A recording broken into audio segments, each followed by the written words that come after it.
Graça e paz. Meu nome é Juliana Carvalho e esse é o meu canal A Boca Fala do que tá cheio o coração. Amém? E mais uma vez eu quero primeiramente, agradecer a Deus por essa oportunidade de estar gravando mais um vídeo. Agradecer também a você que está participando, que está assistindo, que você possa continuar nos abençoando, nos dando, um like lá, nos dando, um parecer, um comentário, e que o Senhor possa abençoar a tua vida. Amém? E hoje, a gente vai falar sobre um tema que é muito assim complexo, tem muita coisa que a gente pode estar falando sobre isso, muitos pontos de vista, muitas direções, mas a gente escolhe uma só, não tem como a gente falar sobre tudo. Eu tenho muita coisa que a gente poderia falar aprendendo com a vida de Jonas, muitas coisas mesmo, muitas situações ali que nos ensinam bastante. A palavra ela é muito rica e cada passagem, cada pessoa que teve ali a sua vida escrita na Bíblia, os discípulos, os profetas, eles têm a sua história, e a sua história é algo que tem muita coisa, muita riqueza, propriedade mesmo de riqueza para nos ajudar, para nos abençoar, para nos ensinar, e é infinito. A palavra do Senhor, ela se renova cada dia de uma maneira tão maravilhosa, extraordinária, que nos ensina sempre mais e mais. Nós vamos aprender um pouquinho, sobre a vida de Jonas, e a gente vai estar vendo o ponto de vista que nós vamos estar abordando neste vídeo, amém? Então eu gostaria de convidar você para estar orando, a gente vai estar orando para que o Senhor possa falar conosco, possa ministrar nos nossos corações, ministrar no meu coração. O Senhor já ministrou agora, nesse momento, o Senhor falava mais alguma coisa ali para estar acrescentando. Eu creio que da mesma forma que Ele ministrou no meu coração, vai ministrar no teu, porque nós temos um único Deus e um único Espírito que ministra em todos nós. Amém? Se essa é a vontade do Senhor, Ele vai ministrar, Ele vai te mostrar, Ele vai te revelar o propósito dEle para a tua vida. Senhor Deus e Pai, em nome de Jesus, nós queremos primeiramente, Senhor, te pedir perdão pelos nossos pecados, pelas nossas falhas, pelas nossas faltas, Pai, em nome de Jesus, Pai. Oh, papai, nós precisamos vigiar todo dia, em todo tempo, porque nós somos, Pai, oh, Senhor, nós somos propícios, Senhor, ao erro, Senhor. Mas o Senhor tem de misericórdia de nós e nos ajuda a viver a Tua vontade, o Teu propósito, aquilo que o Senhor tem preparado para nós todos os dias, Pai. Queremos verdadeiramente alegrar o Teu coração com as nossas vidas, com as nossas escolhas e com as nossas decisões e ações, em nome de Jesus. Nos ajuda, nos abençoa, revela a Tua vontade, a Tua palavra, que possamos aprender, Senhor, daquilo que o Senhor deseja nos ensinar. Em nome de Jesus, Pai. Amém. Amém? Glória a Deus. Agora a gente vai estar ali lendo a palavra para a gente tentar, não ficar demorando muito, para que o vídeo não fique tão extenso, e aí depois a gente acaba até assim, eu acho, 25, 26 minutos, 28, eu tento, gente, é verdade, eu tento fazer em menos tempo, e resumo muita coisa, porque a maioria dos vídeos eu queria falar muito mais, o assunto ali, sabe, é como se fosse uma água mesmo que jorra, a gente quer falar sobre aquilo, a gente tem bastante coisa para falar, só que nós não temos tempo para isso, porque se ficar um vídeo muito comprido, pode ser que você não tenha tanta paciência para estar assistindo, então mas aí você faz um comentário se você quer, pode, não tem problema os vídeos serem tão longos, ou se você prefere que os vídeos sejam mais ou menos nessa faixa etária aí mesmo, de 25 a 26 minutos no máximo, para que você possa parar para assistir, porque realmente a vida é muito corrida, nós temos uma vida corrida, todos nós temos obrigações. Eu não trabalho fora, mas não é porque eu não trabalho fora que eu não tenho tarefas, obrigações. O tempo é aquilo que eu até entendo, que é uma realidade. Quem trabalha em casa trabalha mais do que se você trabalhasse fora, porque você trabalha ali, você não para, você não tem uma pausa. Você está fazendo um almoço, um café da manhã, daqui a pouco um café da tarde, daqui a pouco você tem que limpar o que você sujou, e aí você arruma a casa, e aí você faz de novo e de novo. Então, é complicado. Mas o nosso Deus é maravilhoso, tremendo, Ele é fiel.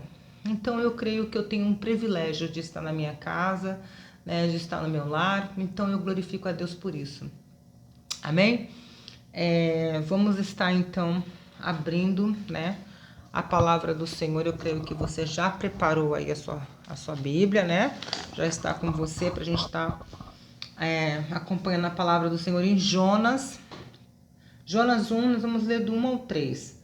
É aquilo que eu falei, né? A gente poderia ler toda a história de Jonas, mas é bem, né, compridinha, e a gente não é tão comprida para você ler no dia a dia, mas para agora aqui no vídeo tomaria muito tempo, né, do vídeo. Então não tem como a gente estar lendo tudo, mas a gente vai falar sobre isso. Eu convido você a na sua casa depois, se tiver o tempo, você ficar, né, lendo cada dia um capítulo, lendo os versículos, para que você possa aprender também mais e mais, né? Vamos aprender. A Bíblia está aqui para nos ensinar.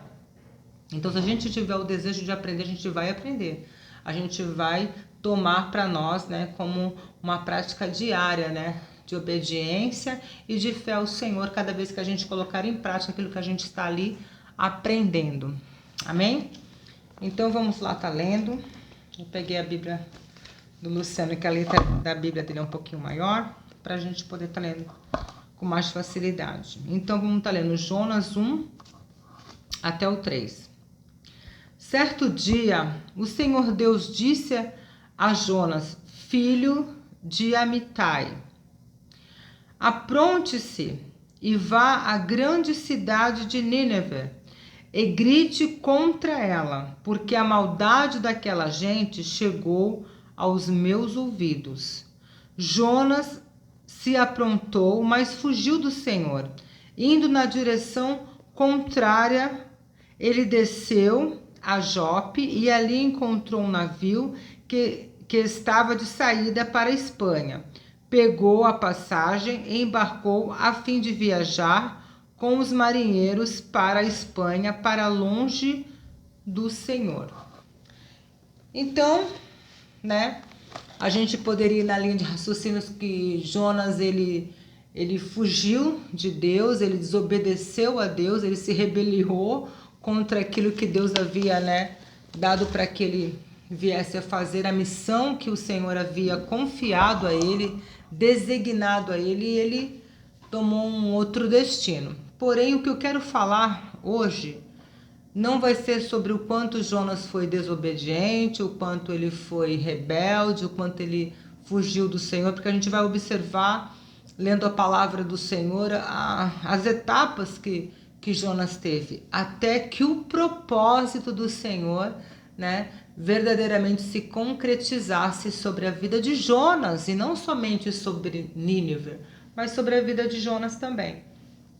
Jonas era o instrumento que Deus desejou usar para pregar contra Nínive, né? E o que eu quero falar é sobre a pregação de Jonas.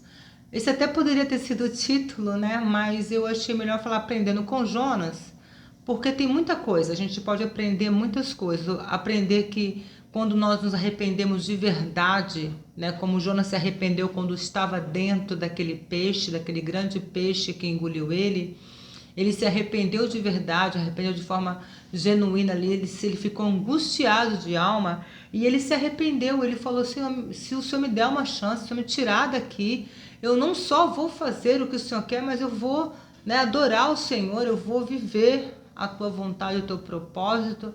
Ele se comprometeu com o Senhor e ele se arrependeu de forma genuína e verdadeira. E ali o Senhor deu a ele uma segunda chance. O peixe cuspiu Jonas, né? Uns dizem que são baleia, peixe, aí fica a critério da nossa imaginação, porque não tem uma confirmação se foi uma baleia, se foi um peixe, mas um peixe que pudesse engolir uma pessoa, né? E a gente vai observar que esse peixe ou essa baleia, né, como você preferir, cuspiu Jonas na praia ali, né, para que ele pudesse concretizar a missão dele que o Senhor havia designado, que era pregar, né, a ira de Deus contra Nínive, né? E aí é sobre isso que eu quero falar, é sobre essa pregação de Jonas. nós vamos observar que Jonas foi designado por Deus para ir até Nínive, pregar a sua ira, a ira de Deus. Deus falou, vai lá e fala contra essas pessoas. Olha como que a gente vai observar, e não sou eu que estou falando, é a palavra do Senhor, né? Tá aqui, ó. Certo dia o Senhor, Deus disse a Jonas, filho de Nínive, apronte-se e vá à grande cidade de Nínive e grite contra essa gente, porque a maldade daquela gente chegou aos meus ouvidos. E aí, Jonas fez o que fez, fugiu, foi para a Espanha, não queria fazer aquilo que o Senhor havia mandado ele fazer. E aí a gente vai, como que eu posso dizer? A gente vai pensar uma série de coisas, a gente pode buscar, né, em historiadores, mas aí uns vão dizer que foi porque ele via também a maldade daquela cidade, daquele povo, e ele não queria que o Senhor perdoasse, que o Senhor salvasse, que o Senhor entrasse ali com juízo sobre aquelas pessoas, porque o Jonas queria mesmo é que o Senhor destruísse, que aquelas pessoas não tivessem nenhum aviso prévio que o Senhor poderia destruir aquela cidade. Então a gente vai ali, né, imaginar, pensar, né, fazer tirar nossas próprias conclusões em relação a isso, mas a realidade foi que isso aconteceu. Jonas foi chamado por Deus, convocado por Deus, né, o Senhor deu a ele essa missão de pregar para Nínive a sua ira. Essa foi a pregação de Jonas. Jonas não chegou e falou assim, olha, sabe, Deus ele quer, não teve nem chance, não falou assim, olha, o Senhor, quando a gente vai ver o que Jonas fala para a cidade, ele não fala se arrependam, ele nem fala para que as pessoas venham se arrepender, ele só fala assim, olha, Deus falou que em tanto tempo ele vai destruir essa cidade por conta da maldade de vocês. Então Jonas ele chegou ali já com uma proposta de destruição para aquela cidade, que Deus havia dado um decreto de destruição, e ele não chegou falando, olha, você pode se arrepender, que pode ser que o Senhor amoleça o coração. Deus sabia, Jonas sabia quem era Deus, conhecia as intenções de Deus, mas aquele povo não. E a pregação de Jonas foi, Deus está irado com vocês e vai destruir tudo, vai acabar com tudo. Essa foi a pregação de Jonas. Jonas não falou para ele se arrepender, que o Senhor ia dar uma segunda chance, se ele se arrependesse. Não foi essa a pregação de Jonas. A pregação de Jonas foi, Deus está irado com vocês, por causa da maldade, sabe? A maldade de vocês chegou até o ouvido de Deus. E Deus disse que vai destruir. Em tanto tempo ele vai acabar com tudo aqui. Não vai sobrar nada, nem ninguém. Foi isso que Jonas falou. Foi isso que Jonas levou para o povo de Nínive.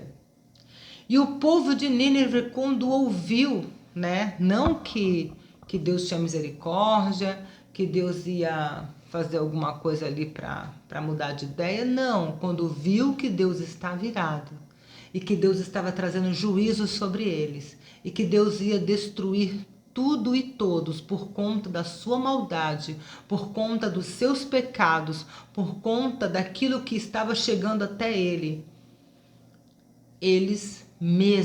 por eles mesmos, procuraram saber o que eles poderiam fazer para tentar, de alguma forma, quebrantar o coração de Deus, ou fazer com que Deus mudasse de ideia.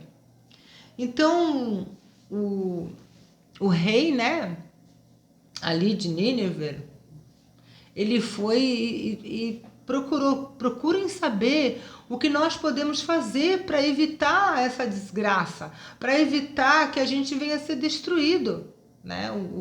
Só você continuar lendo lá que você vai ver justamente sobre isso. E ele pediu ali, né, para os seus servos procurarem uma forma de saber o que eles poderiam fazer para que de repente Deus não fizesse o que estava determinado a fazer contra eles, né? E aí a gente vai ver que Jonas ficou numa certa distância ali observando a cidade, e Jonas queria mesmo que o Senhor destruísse, porque a gente vai estudar com mais um pouco de profundidade, vai descobrir que aquele povo era um povo muito maldoso, mesmo um povo que tinha, né, um coração muito duro. Eram pessoas muito maldosas que faziam maldades, atrocidades com outras pessoas, com os seus escravos, né? com as pessoas que eles estavam ali capturavam. Então eles eram muito maldosos mesmo, eram pessoas assim bem, assim, que eu possa dizer, pessoas cruéis. Eles eram muito cruel. O povo de Nínive era um povo muito cruel. Então Jonas ficou ali esperando para ver, né, acontecer lá a destruição de Nínive. Mas no fundo, Jonas conhecia a Deus e sabia também da bondade e da misericórdia do Senhor. Então Jonas sabia que Deus poderia mudar de ideia e poderia não destruí-lo, porque ele nem avisou o que aquele povo poderia fazer, ele nem deu uma instrução para que aquele povo pudesse, pelo menos, ter uma direção do que eles se consertar, porque não foi essa a pregação: conserta e se arrepende. Foi: não, Deus vai destruir todos vocês. Deus vai acabar com toda essa cidade, vai acabar com toda essa maldade. Foi isso que Jonas falou. Foi isso que ele trouxe, a mensagem que ele trouxe da parte de Deus foi essa. E o rei foi lá, procurou saber o que poderia fazer, e a palavra do Senhor vai nos dizer que ele decretou ali para que toda a cidade, tanto homens, mulheres, crianças e até os animais jejuassem. Todos se vestiram de pano de saco, né? E colocaram cinza sobre as suas cabeças e pediram todos ali, de coração ali, clamaram para que o Senhor tivesse misericórdia deles, para que o Senhor não fizesse aquilo que ele havia decidido fazer contra aquela cidade, contra aquelas pessoas. Então a gente vai ver ali que aquela cidade, por conta de reconhecer ali a grandeza de Deus e temer a ira de Deus, eles tiveram uma segunda chance. Eles tiveram uma oportunidade. Deus não destruiu a eles. E eles entenderam e passaram a conhecer esse Deus tão maravilhoso e poderoso que antes eles não conheciam. Mas eles tiveram temor em seus corações. O que nós aprendemos com isso? O que nós aprendemos, né, a respeito de Nínive, Jonas, Nínive, e a forma que Deus tratou tudo isso, a forma que Deus conduziu tudo isso? Porque não é sobre Jonas que eu queria falar assim, Jonas em si, as suas atitudes, mas sobre aquilo que ele levou àquela cidade. Ele pregou para aquelas pessoas e ele pregou a ira de Deus. Ele pregou o decreto de Deus para aquelas pessoas. E por conta daquelas pessoas reconhecerem que Deus estava revoltado, que Deus estava irado com os seus pecados, com a maldade que eles estavam agindo e vivendo, e que o Senhor estava cansado daquilo, que o Senhor ia destruir porque aquela situação estava incomodando a eles, por conta dessa pregação, né, de Jonas para aquele povo, eles temeram, eles tiveram um temor muito grande em seus corações. O rei procurou o que poderia fazer para... Ele falou assim, quem sabe, né? Ele não tinha nem a certeza e a convicção. Ele, olhando ali as escrituras, examinando, ele viu a forma que ele poderia, de alguma maneira ali, abrandar o coração de Deus. E ele falou, quem sabe assim o Senhor não muda de ideia e não destrói a gente, né? Não mata todos nós. E eles fizeram tudo que eles aprenderam ali, porque até a palavra eles foram procurar, os seus servos foram atrás de como eles poderiam fazer para agradar o Senhor. Então eles prestaram sacrifícios, eles se vestiram de panos de saco e cinza na cabeça, eles jejuaram e eles fizeram tudo que estava ao alcance deles para que o Senhor mudasse a sentença que o Senhor havia determinado para eles. E o próprio Jesus vai falar depois para um povo também rebelde, um povo também de duro coração, né, que mais misericórdia o Senhor terá sobre Nínive do que aquelas pessoas, do que esse povo que já conheceu a palavra do Senhor, que entendia, porque o próprio Deus, quando ele conversa com Jonas, ele vai falar assim: você acha justo eu destruir mulheres, né, crianças que não sabem diferenciar a sua mão direita da sua mão esquerda? Ou seja, pessoas que na realidade não tinham conhecimento do que estavam fazendo, da forma que estavam vivendo, pessoas que eram ignorantes em entendimento. Mas e nós? E nós? Nós que conhecemos a palavra de Deus. Nós que temos a oportunidade todos os dias de ouvir a palavra de Deus, de saber realmente o que é certo, o que é errado, que conseguimos diferenciar a mão direita da mão esquerda. O que será que nos espera se nós continuarmos insistindo em viver uma vida de mentira, de pecado, de engano, desobediência e desonrando a Deus? Que a gente possa refletir, porque essa é uma realidade. Amém? Uma realidade que, infelizmente, muitas pessoas vão se deparar com essa realidade já quando não tem mais oportunidade de voltar atrás. Quando não tem mais oportunidade de se arrepender.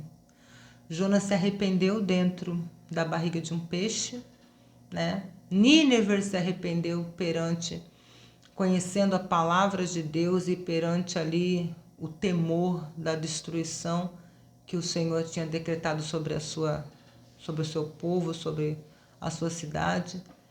Então nós vemos ali que o que fez com que o Senhor mudasse mesmo ali foi o arrependimento genuíno dos corações.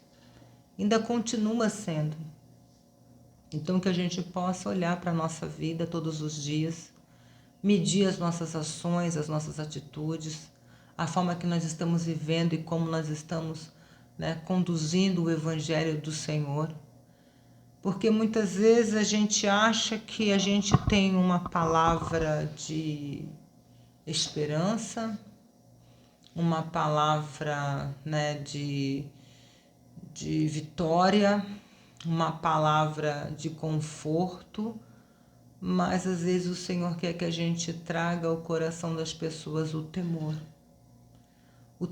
a Ele, porque foi o temor a Deus que fez com que aquelas pessoas se arrependessem de forma genuína dos seus pecados e buscassem desesperadamente por conhecer e agradar ao Senhor. Que a gente possa todos os dias da nossa vida, rever os nossos conceitos. E se nós estamos fazendo, de verdade da forma que o Senhor deseja. Amém, meus irmãos? É lamentável nós vemos algumas pessoas pregando a palavra, algumas pessoas falando sobre a palavra do Senhor de uma forma tão, contraditório que a palavra em si diz, né? Porque o Evangelho nunca foi sobre facilidade, nunca foi sobre prosperidade, nunca foi só sobre vitórias. Essas coisas, elas acontecem porque nós somos obedientes a Deus, porque nós vivemos a vontade e o propósito de Deus. E a consequência de uma vida de obediência, uma vida de renúncia, reconhecendo e priorizando a Deus, é que o Senhor vai nos abençoar. Ele vai nos fazer prosperar, Ele vai suprir as nossas necessidades, porque Ele é bom e Ele é Pai que cuida de filhos que o amam e de filhos que o respeitam. Então que a gente possa entender que o nosso Deus, Ele nunca foi brinquedo. E a gente muitas vezes pinta um Deus que nós criamos na nossa mente. um Deus que é conivente com o pecado, um Deus que é conivente com as coisas que a gente está vendo acontecer no mundo aí, e a gente está, muitas vezes, algumas pessoas estão ensinando errado outras pessoas e vão pagar um preço muito caro por isso, né? Porque vamos conhecer o Deus da Bíblia, o Pai que a Bíblia mostra, que a Bíblia revela. Um Pai que quer ser honrado, respeitado, priorizado, acima de tudo. Que não tolera pecado, que não é conivente com o pecado. Que ama e quando ama, ele corrige. E ao contrário do que nós vemos aí, a gente vê uma grande banalização sobre o amor. Um amor que é permissório, um amor que aceita, um amor que, sabe, é um amor inclusivo, né? Que inclui tudo, que ajunta tudo, e a gente vai entender que esse nunca foi e nunca será o amor do Senhor. O nosso Deus é um Deus sério, ele não é um Deus brincalhão, não é um Deus que fica rindo, não, ele é um Deus sério, é um Deus justo e, acima de tudo, um Deus santo. Que nós possamos lembrar disso e nunca nos esquecermos disso. E muitas vezes lembrar as pessoas que elas precisam temer ao Senhor. Temer ao Senhor. Assim como Nínive temeu, para que elas venham de fato buscar conhecê-lo e buscar se arrepender. Amém? E que o Senhor te abençoe, que o Senhor me abençoe, que o Senhor nos abençoe e até o próximo vídeo, se o Senhor assim permitir.